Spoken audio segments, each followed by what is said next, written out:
Muy bienvenidos a este espacio. Mi nombre es Carolina Sánchez Agostini, soy doctora en psicología, profesora de psicología de los vínculos de la Facultad de Ciencias Biomédicas de la Universidad Austral y de comportamiento humano del YAE Business School.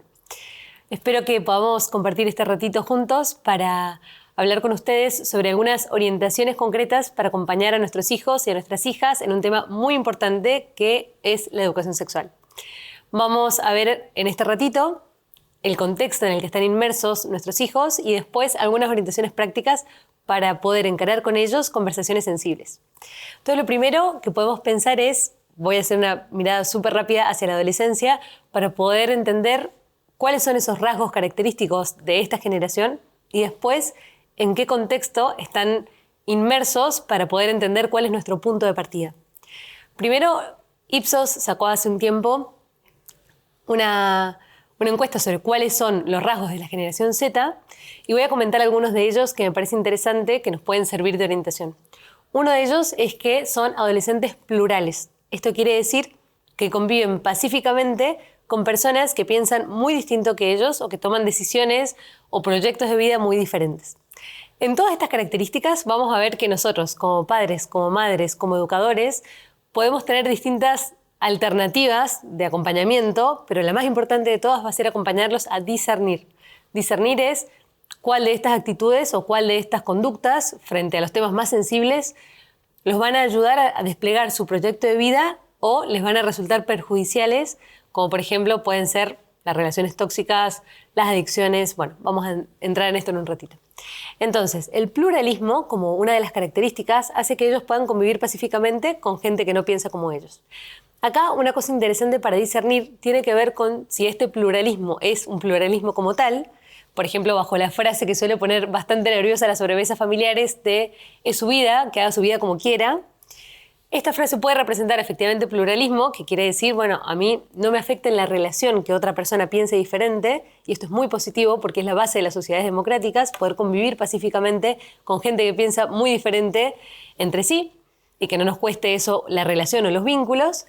Pero por otro lado puede estar expresando indiferencia. Y no es que te respeto y te entiendo y acompaño tu proyecto de vida aunque no lo compartas, sino no me importa tu proyecto de vida y no me importa lo que te pase. Entonces, bajo esa frase tenemos que poder acompañar bien el planteo para entender si lo que hay detrás de su vida, que haga su vida como quiera, es pluralismo o es indiferencia. Otra de las características de estas generaciones es que son flexibles, tienen valores globales, les importa mucho lo que está pasando en el resto del mundo. Eso también repercute bastante en las aulas, porque de repente los docentes pueden tener una planificación que se ve irrumpida por algo que está pasando en otro país, en otro lugar, pero que los movilizó o que los sensibilizó. Tienden a tener valores globales y a importarles lo que está pasando en otros lugares también. Esto bastante movilizado también, como sabemos, por las redes sociales. Y después, otra característica importante es que tienden a debatirse permanentemente entre lo natural y lo construido. Entonces está este planteo de, bueno, cuáles son las cosas que responden a la esencia de la persona humana y cuáles son las cosas que en realidad hemos construido socialmente y pueden, por tanto, deconstruirse. Este es un debate espectacular que amerita mucho discernimiento de parte nuestra para acompañar esos planteos. Lo que voy viendo de estos 10 años acompañando a familias de más de 10 países distintos es que nos suele pasar algo parecido a todos. Y es que tendemos muchas veces, los padres y las madres, a ponerse en el lugar de, no, las cosas son así, y es como que cuando entramos en el ámbito de repensarlas o de replantearlas, eso a veces tiende a cerrar a algunas familias porque les da miedo que esa apertura pueda terminar, nadie sabe dónde, ¿no? Entonces, no tener la conversación como del todo asegurada produce a veces temor de parte de las familias de poder abrir la conversación y darse con los hijos a los debates que ellos están teniendo o lo que los está movilizando. Entonces, una de las cosas que conversamos, por ejemplo, es el tema del discernimiento entre qué responde a la esencia de la persona y qué no. Un ejemplo claro puede verse en esto de que la mujer pueda salir al mundo del trabajo en otro momento social. Eso era impensado y hoy por hoy se repensó y se entendió que no respondía a la esencia de la mujer dedicarse exclusivamente a las tareas del hogar, sino que la mujer podía salir a trabajar y tenía mucho para aportar a la vida social, a la vida política, a la vida empresarial, a la vida laboral en general. Ahora todavía tenemos mucho para seguir pensando qué pasa con la maternidad, con la mujer, como hay muchas respuestas todavía que siguen muchas preguntas que siguen sobre la mesa y de las que faltan respuestas, ¿no? Pero esto es algo que se está repensando y que efectivamente socialmente lo habíamos pensado de una manera y podemos replantearlo. Ahora, por ejemplo, en una clase de psicología de los vínculos, con mis alumnos de la carrera de psicología, conversábamos el tema del matrimonio. No el matrimonio como que hacemos para no poner nervioso a mi abuela, ¿no? Sino el matrimonio real como dos personas que deciden quererse de manera incondicional, apoyarse cuando la cosa se pone difícil, quererse bien. Entonces, si de repente eso responde, en filosofía algo interesante que se llama la norma personalista, que dice que vos tenés un valor como persona humana y una dignidad tal que hace que se te corresponda a esa dignidad un tipo de amor. Entonces, que te ofrezcan un amor que está por debajo de esa dignidad, hiere tu dignidad. Y no la hiere por una cuestión de tiempo social o de coyuntura o de época, sino que la hiere porque es una dignidad que tenemos todas las personas a lo largo de todos los tiempos, ¿no? Entonces, ¿cuál es esa dignidad? Conversando con mis alumnos, decíamos, por ejemplo, bueno, ¿a quién le gustaría que lo traten mal? En la pareja, ¿no? A ver, levante la mano. Bueno, a nadie, ¿no? ¿A quién le gustaría que le sean infiel? ¿A quién le gustaría tener una relación tóxica? ¿A quién le gustaría que te digan, yo la verdad que te quiero un montón, pero no sé hasta cuánto? Hasta que me dure, ¿a quién le gustaría que le verbalicen eso? Y cada vez íbamos replegándonos más en nosotros mismos la verdad que pareciera que a ninguno de nosotros nos gustaría o a la mayoría de nosotros no nos gustaría, en principio, ese tipo de manifestación respecto de nuestra persona. Hay algo interno que nos dice, yo siento que valgo mucho la pena, que tengo un valor como persona y que a ese valor se le corresponde un tipo de amor. Cuando hacemos encuestas con adolescentes para investigación, una de las cosas que vemos es que les preguntamos si te gustaría encontrar un amor que te acompañe siempre. Transversalmente los adolescentes, el 80% suele contestar que sí le gustaría. Después les preguntamos si pensás que ese amor es posible, baja el porcentaje, ¿no? Pero cuando les preguntamos cuáles son las características que te gustaría que tuviera esa persona, les ponemos todo tipo de alternativas, que tenga plata, que tenga una buena situación económica, las tres que suelen ganar es que sea buena persona, que sepa que va a estar cuando la cosa se pone difícil, que sea incondicional y que tenga sentido del humor. Que la pasemos bien juntos. Entonces, hay algo ahí de nuestra dignidad que nos empuja hacia un tipo de relación, hacia un tipo de relación saludable, hacia un tipo de relación que tenga en cuenta nuestra dignidad. Entonces, este discernimiento que podemos ir haciendo con cada uno de los temas es para acompañar los planteos, no cerrarnos a que todo responde a la esencia de la persona, ni tampoco cerrarnos a que todo puede construirse, deconstruirse sin afectarnos, ¿no? Es como entender bien qué nos afecta y qué puede volver a repensarse, ¿no? En este sentido, dando un paso más, podemos pensar, además de cuáles son las características que tienen, dónde están inmersos. Y una de las cosas claras es que están inmersos en las plataformas digitales. Están inmersos en una cultura streaming que hace que los adolescentes de distintas partes del mundo, de hecho me ha tocado, por ejemplo, acompañar en sesiones a familias del Líbano, de Filipinas, de distintos países de América Latina, de España, con culturas muy diferentes entre nosotros, y para las familias los adolescentes tienen planteos muy similares, por más que las culturas locales sean distintas, porque están inmersos en la cultura streaming. Entonces, ¿qué nos dice esta cultura streaming? Voy a mencionar rápidamente 2 series, como para poner un ejemplo. Cuando menciono estas 2 series, entran todas las series que están inmersas en este mismo lenguaje, ¿no? Por un lado, Sex Education y por otro lado, Élite, que son como 2 grandes series que han visto mucho los adolescentes y que tienen contenidos sobre educación sexual. Bueno, sobre sexualidad por lo pronto, ¿no? Entonces, Sex Education es una serie, por ejemplo, en donde van planteándose distintos temas. Me pasó con una directora de colegio que me contó que habían muchas alumnas de 5º grado que estaban muy movilizadas con temas de sexualidad. Entonces, justo se había estrenado una de las temporadas y me preguntó, bueno, ¿qué te parece? ¿Cómo podemos afrontar este tema? Me dice, yo la verdad que no entiendo de dónde viene. Y le digo, mira, podemos ver una de las cosas de dónde viene, ¿no? Digo, te invito a que veamos juntas una parte de un capítulo que dura 1 minuto. Bueno, me dice, perfecto, te anticipo que es alto calibre. Bueno, 1 minuto de Sex Education con la directora, termina y me dice, no lo puedo creer, una escena de altísimo voltaje entre 2 adolescentes, 2 chicas, teniendo relaciones sexuales explícitas en la serie. Entonces, claro, lo que vamos viendo también es que tradicionalmente o habitualmente se considera desde la psicología que la adolescencia empieza con la biología, empieza con la pubertad y termina con la cultura. sea, el origen de la adolescencia es más físico, más biológico, con la explosión hormonal típica de la pubertad, y termina con la cultura, en cuanto que hay unos hitos que en cada país suceden o en cada cultura suceden en distintos momentos. Tiene que ver con la independencia económica, con la independencia afectiva, bueno. En este sentido, por ejemplo, lo que vamos viendo en la realidad es que la adolescencia está empezando con la cultura y terminando con la cultura. Es decir, hay muchos planteos que tienen que ver con la sexualidad que no están empujados desde adentro, sino que están empujados desde afuera. Y están teniendo acceso a una serie de contenidos que hacen que los planteos sobre sexualidad empiecen mucho antes de la primera menstruación o de la primera espermergia. Entonces, hay ahí un proceso en el que nosotros como padres y madres tenemos que prestar especial atención de cuándo es el momento para empezar a hablar con nuestros hijos de estas cosas. Si tienen acceso a las plataformas digitales y tienen acceso a las series que se ven sobre adolescentes, es momento de empezar a hablar. Porque lo que vemos es que la educación sexual está siendo bastante delegada a las plataformas digitales. Y nuestros hijos y nuestras hijas están teniendo acceso a todo tipo de contenido sobre sexualidad en plataformas que no tienen en cuenta, porque tampoco es la naturaleza del objetivo de entretenimiento que tienen, no tienen acceso a esa información de manera integral. Entonces, Élite, por ejemplo, como otra de las grandes series, muestra tríos sexuales explícitos entre adolescentes. Todo esto pasa en un colegio, toda la serie.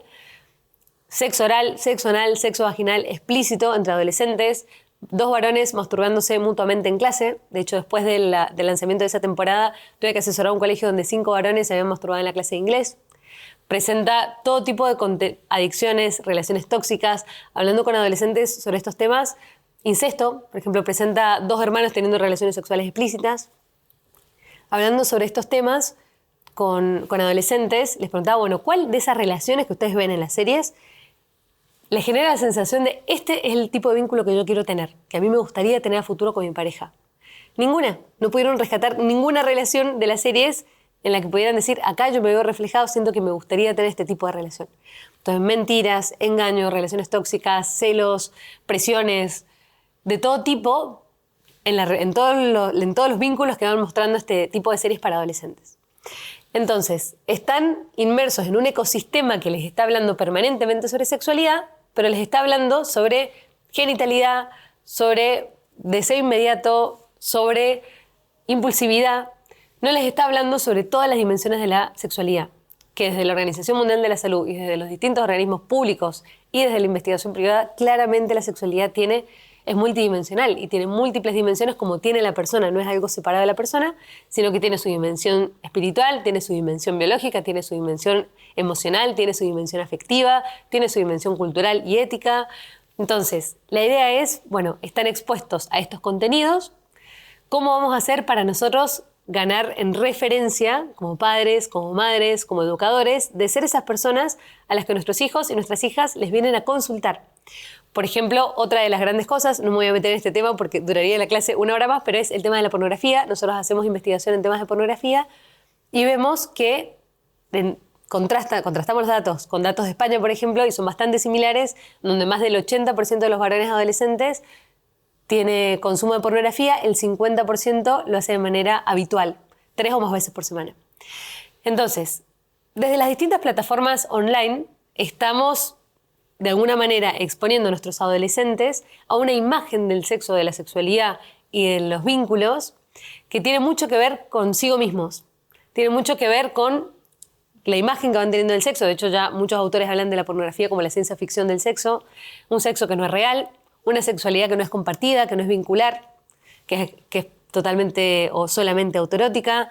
Los estamos también exponiendo a una imagen del otro que no es sensible, que no es real. El otro está ahí para satisfacer mi placer personal, pero no es una persona a la que yo tengo que cuidar, a la que yo tengo que acompañar, de la que yo me tengo que hacer cargo como persona, como pareja. Entonces voy acostumbrándome a una manera de ver la sexualidad, de ver los vínculos, que contrasta con esa dignidad que mencionábamos al principio, ¿no? Que en el fondo todos, cuando miran para adentro, o la mayoría, puede reconocer que tiene, ¿no? Y que lo tenemos cada persona humana. Entonces, entre este ecosistema, como les decía, el Mundo Streaming ha puesto a los adolescentes en la misma página. De hecho, me pasó dando una charla en Costa Rica, que justo era virtual, estábamos en época de pandemia. Me escribió 5 minutos antes de entrar la persona que organizaba y me decía: Carolina, perdón, te quería escribir antes porque sé que los argentinos son lanzados para hablar de los temas de sexualidad y acá no. Entonces te pido que tengas muchísimo cuidado con los ejemplos, con las cosas que dices. Bueno, nunca vi el mensaje porque me lo mandó 5 minutos antes de entrar, así que directamente me dejé ser con los ejemplos, dije todo lo... Y al final las familias me agradecieron porque me dijeron, bueno, la verdad que no estamos acostumbrados a escuchar los temas de sexualidad con todas las letras, pero nos sirve porque nuestros hijos sí están expuestos a esto. Entonces, que podamos hablar los temas o que podamos poner los temas sobre la mesa nos ayuda a entender a qué están expuestos. Si yo les hablara con eufemismos, dirían, bueno, sí, la verdad que son cosas fuertes las que ven, pero no tendríamos claro que, bueno, son cosas muy fuertes y muy explícitas. Y el contenido explícito tiene un impacto en la afectividad distinto. Entonces, es importante que hagamos doble clic en estos temas y que digamos, bueno, nosotros tenemos que poder volvernos referencia. Para poder volvernos referencia, voy a poder compartir ahora algunas orientaciones concretas y rápidas y quedo a disposición para que podamos en algún momento contactarnos y seguir esta conversación. Primero, podemos pensar en evitar las preguntas reactivas. Para poder tener conversaciones sobre temáticas sensibles, tenemos que primero poder conversar de una manera serena, de una manera tranquila. Siempre tenemos que pensar que de la serenidad a la firmeza se puede ir. Si de repente nosotros dijimos una opinión o salió una conversación y sentimos que no la cerramos bien, que en ese tema quisiéramos ser más firmes, siempre se puede volver a la conversación y tratar de dejar un poco más de firmeza en lo que queremos decir. Ahora, del escándalo es muy difícil volver. Si nos preguntan algo y reaccionamos con escándalo o reaccionamos con rechazo, al adolescente le estamos dando un mensaje claro y es, conmigo de esto no se puede conversar. Me decía un papá en una sesión sobre estos temas, bueno, pero al final yo no puedo hablar con mi hijo de lo que yo quiera. Al final sería el colmo que yo no le pueda decir a mi hijo lo que pienso con todas las letras. Y por supuesto que sí. Los padres y las madres, y en primer lugar, después los educadores, podemos decirle a nuestros hijos, por supuesto que podemos decirle lo que pensamos. Y es bueno que tengamos ese diálogo también, ¿no?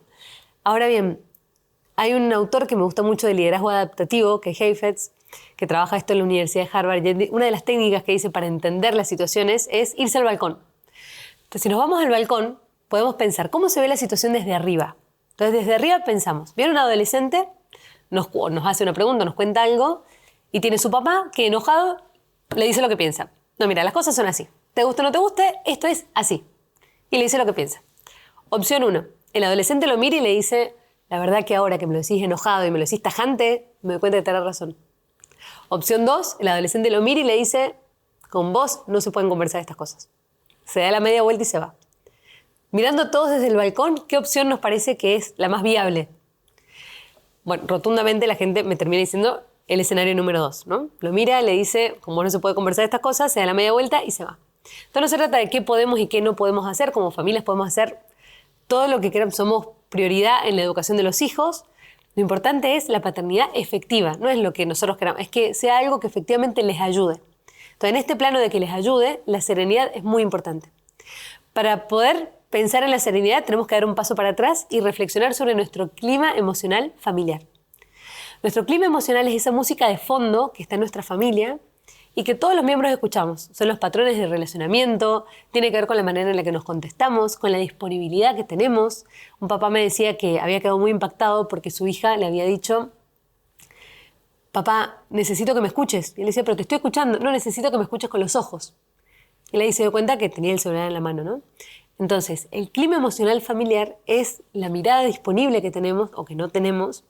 Si nuestro clima emocional familiar es un clima tenso, en un clima tenso no suelen emerger temas importantes, o si nuestro clima emocional familiar es un clima más distendido, es un clima donde el resto sabe que nos vamos a apoyar mutuamente, no existe la familia Ingalls, todas las familias tenemos discusiones, pero sí familias donde nos perdonamos rápido, donde podemos elegir, decir, bueno, acá esto que pasó no estuvo bueno y tenemos que todos salir a mejorar esta situación, cada uno tiene que poner al servicio la mejor versión de sí mismo. ¿Cómo es nuestro clima emocional familiar? Entonces, detenernos un momento a pensar cuál es la música de fondo que suena en nuestra familia.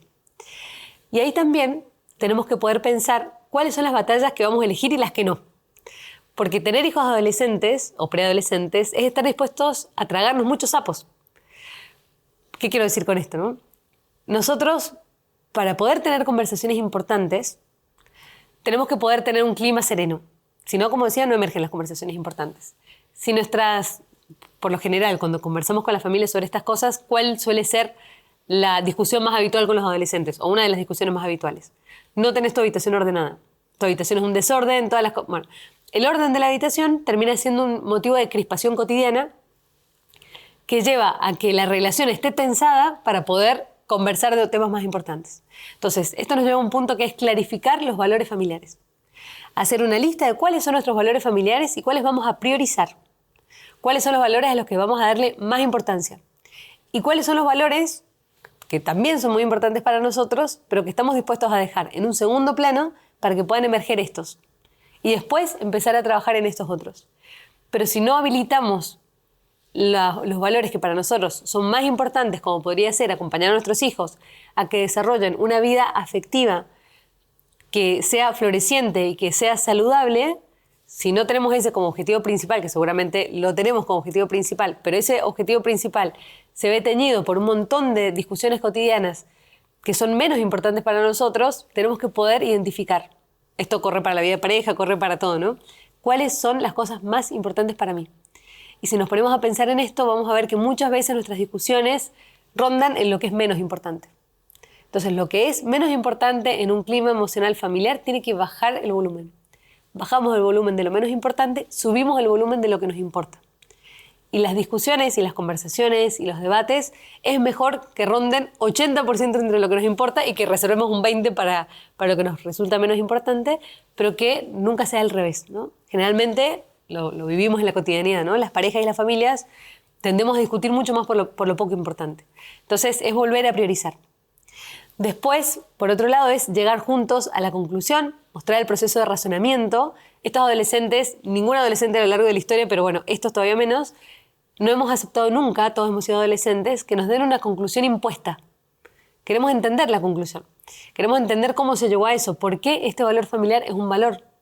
¿Por qué esto es importante? ¿Por qué no? ¿Por qué esto otro nos parece mal? ¿Por qué esto otro nos parece bien? Esa es una discusión de cada familia que tenemos que poder pensarla antes. Entonces, ¿por qué esto para nosotros llegó a ser un valor? ¿Por qué pensamos esto que pensamos? Y empezar con ellos a transitar el proceso de razonamiento. Esto nos lleva también a ver que las charlas sobre sexualidad no es una charla sobre sexualidad, sino que son diálogos graduales y constantes. Si de repente sentimos, o nuestros hijos sienten, que cada vez que van a abrir con nosotros un tema de estos, deriva en el sermón de 3 horas y van a evitar más las discusiones sobre esto, ¿no? Distinto es una cuestión acá, otra cuestión allá, pequeñas discusiones graduales y constantes que permitan ir sembrando ideas, sembrando criterios, pero con naturalidad. Entonces no se trata de tener la charla de sexualidad, sino incorporar a la cotidianidad conversaciones que son significativas y que pueden ser para ellos significativas para su vida afectiva, para el desarrollo de sus vínculos, integrando todos estos temas, ¿no? Finalmente voy a cerrar con una cosa, podríamos decir mucho más, pero que me parece también importante, y es pensar que tenemos que respetar los silencios y la intimidad. Cuando una conversación nos puede pasar, de repente también hay familias que me han dicho, bueno, ¿cómo hago yo ahora para empezar a hablar con mis hijos de esos temas cuando ellos ya saben que yo no hablo de estos temas? De repente ahora después de la charla tengo que llegar a casa y decirles, bueno chicos, ahora vamos a hablar de sexualidad, cuando ellos saben que conmigo nunca han podido hablar de eso. Bueno, salimos de ahí con sencillez. Es decirles, miren, la verdad que quizás yo he estado muy cerrado o muy cerrada a hablar de este tipo de cosas, o he estado mirando para otro lado. Esto también nos lleva a salir de nuestra zona de confort. Probablemente mientras yo hablaba de las series y demás, hemos ido pensando, bueno, yo no me imagino ni loca hablando o ni loco hablando con mis hijos de este tipo de cosas. Bueno, ¿cuáles son esos temas que me incomodan, que no me imagino hablando? Anotarlos y pensar, bueno, acá la decisión no es si yo los voy a hablar o no los voy a hablar, si mi hijo lo va a saber o no lo va a saber, sino quién se lo va a decir. ¿Se lo va a decir Netflix? ¿Se lo va a decir Amazon? ¿Se lo vamos a decir nosotros? ¿Quién se lo va a decir? Ahí es donde los invito a que siempre seamos nosotros. Un paso adelante, que salgamos de la zona de confort para poder hablar con ellos de todos los temas que sean necesarios y que podamos transmitirles el mensaje con la integralidad que el mensaje amerita, teniendo en cuenta no solamente el tema en sí, sino el tema en su contexto de proyecto de vida y de proyecto relacional y de proyecto de futuro. A veces la educación sexual tiende a tener un sesgo en el presente, ¿no? Lo que te sirve ahora, lo que querés ahora. Y nosotros sabemos que la persona desarrolla su proyecto de vida en el tiempo y es muy importante que podamos proyectar ese tiempo también y pensar qué te va a servir cuando empiezas a encarar tu proyecto de vida, tu proyecto de familia, tu proyecto vincular, tu proyecto de futuro, ¿no? Y en esto también, y voy cerrando con esto, de respetar los silencios y la intimidad. De repente si una charla no sale bien y el adolescente se cerró, esto sirve también para la vida de pareja, ¿no? La otra persona se cierra, es muy importante respetarla. Porque la puerta de la habitación lo podemos obligar a que la abra, ¿no? Abrir la puerta de la habitación y puede abrirla. Pero esa no es la puerta de la intimidad. La puerta de la intimidad se abre desde adentro. Entonces, si nosotros exigimos abrir esa puerta, se deteriora el vínculo y se erosiona la confianza. Porque la puerta de la intimidad nunca se puede abrir desde afuera. No importa cuánto presionemos. Yo no he hecho una estadística de esto, pero sí he escuchado a muchas personas. Y creo que si hacemos una estadística, no hay antecedentes de que hayan salido muchas cosas buenas de una conversación muy forzada. Las cosas buenas salen de las conversaciones que no están forzadas. Entonces, cuando la otra persona se cerró a seguir conversando, tenemos que poder frenar ahí. Y decir, bueno, te entiendo, perdón si dije algo que te molestó, perdón si en esto no te estoy entendiendo, también me cuesta entender algunas cosas, con sencillez, ¿no? Dejamos el tema acá, me gustaría poder hablar con vos a futuro de esto, que podamos volver a tocar este tema. Te respeto que no quieras hablar más de eso, me gustaría poder hablar a futuro. Cuanto más insistimos, menos posibilidades tenemos a futuro de volver a retomar la conversación. Entonces, respetar los silencios y la intimidad es parte también importante de este proceso de empezar a hablar de temas sensibles con nuestros hijos y con nuestras hijas. Y para cerrar, me gustaría simplemente compartirles algo que me parece importante, que a mí en lo personal me moviliza mucho, que tiene que ver con impulsarlos a soñar en grande. Nosotros cuando hacemos estas investigaciones, a mí ese porcentaje que baja de la expectativa de futuro, de poder tener un vínculo saludable, positivo, duradero, alguien que me quiera de verdad, a mí me moviliza. Me moviliza a pensar, bueno, qué expectativa o qué horizonte de futuro con ilusión les estamos ofreciendo a nuestros hijos, a nuestras hijas, con la cantidad de contenidos disponibles que tienen y el bajo volumen que tienen de otro tipo de contenidos que les pueden ayudar a soñar en grande, a pensar que es posible ser queridos de verdad, ser queridos como son. Esto daría para muchísimo más, pero quiero terminar con esto, ¿no? Que podamos impulsarlos a soñar en grande y a ver el futuro con esperanza, a disponerse a pensar que integrando todos estos temas a su proyecto de vida, teniendo en cuenta todas las dimensiones de su persona, estén también preparados. Se trata de llenarles la mochila de herramientas. Erich Fromm plantea esta tesis de que en el arte de amar, si el amor es algo con lo que nos encontramos por azar o algo que se trabaja, si es un arte, ¿no? Entonces dice, si nos encontramos con eso por azar, bueno, sería pedirle al universo, rezar, tratar de tener suerte con encontrar a esa persona y encontrar a alguien que me quiera querer de verdad. Ahora, si no es fruto del azar y es algo que se trabaja, entonces son capacidades personales que se desarrollan. Entonces, en esto es nosotros cargarles la mochila de capacidades y de actitudes personales que los van a preparar para elegir lo que les hace bien, para darse cuenta rápidamente cuando los están tratando muy por debajo de esa vara de lo que les impulsa su dignidad interior y para que puedan también decidir que un futuro con esperanza relacional es posible si ellos se disponen a pensar en cada una de estas cosas que venimos conversando y a ver que realmente ellos valen la pena y tienen no solamente el derecho, sino que también tienen el derecho a ser tratados bien y la responsabilidad afectiva también de tratar bien a los demás y a la persona con la que decidan compartir su vida, ¿no? Así que bueno, cierro con esto de que no existe el manual de padres. Bueno, efectivamente no existe un manual para ser padres, pero contamos hoy por hoy con muchas herramientas en las que nos podemos ayudar a transitarlo mejor. Así que muchas gracias y queda a disposición.